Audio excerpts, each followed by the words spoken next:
પાકિસ્તાનથી ચાલતી KBC lottery ફ્રોડના ગુનામાં બે આરોપીઓને સુરત શહેર સાયબર સેલની ટીમ દ્વારા આસામમાં નાગાંવ ખાતેથી ઝડપી પાડવામાં આવ્યું છે. આ કેસમાં જે ફરિયાદી છે એમને 2 કોલ આવ્યું હતું અને એમ જણાવવામાં આવ્યું કે તમને કેબીસીમાં 25 લાખ અને 8.5 લાખ રૂપિયાની લોટરી લાગેલી છે અને આ રકમ લેવા માટે તમને ચાર્જ પેટે કુલ 13.5 લાખ રૂપિયા આપવું પડશે અલગ અલગ બેંક ખાતાઓમાં. અને એમ કહીને પછી એમની પાસેથી આટલા પૈસા લઈને છેતરપિંડી કરવામાં આવ્યું હતું.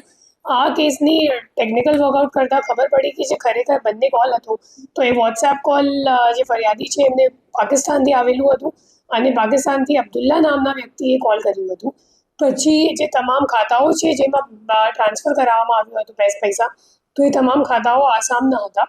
પછી આપણી ટીમ ત્યાં ગઈ અને જે અકાઉન્ટ હોલ્ડર છે નાગાંવમાં એઝાઝુલ હક, તો એમની ધરપકડ કરીને એમની જ્યારે પૂછપરછ કરવામાં આવી તો ત્યારે ખબર પડી કે મુઝફ્ફર અલી નામનો બીજો આરોપી છે જેમને આ ભાઈએ પોતાનું અકાઉન્ટ આપ્યું હતું અને પૈસા વિડ્રો કરીને પણ આ ભાઈને આપ્યું હતું. પછી મુઝફ્ફર અલીને શોધવાનો પ્રયત્ન કરવામાં આવ્યું, ટેકનિકલ વર્કઆઉટ અને લોકલ પોલીસની મદદથી હ્યુમન ઇન્ટ પણ ગેધર કરીને ત્યાં લગભગ 7-8 દિવસ સુધીની આ ઓપરેશન ચાલી, જેમાં પછી મુઝફ્ફર અલીની ધરપકડ કરીને એમના ફોન જોવામાં આવ્યું તો ખબર પડી કે ખરેખર એમનું સીધું કોન્ટેક્ટ અબ્દુલ્લા સાથે હતું.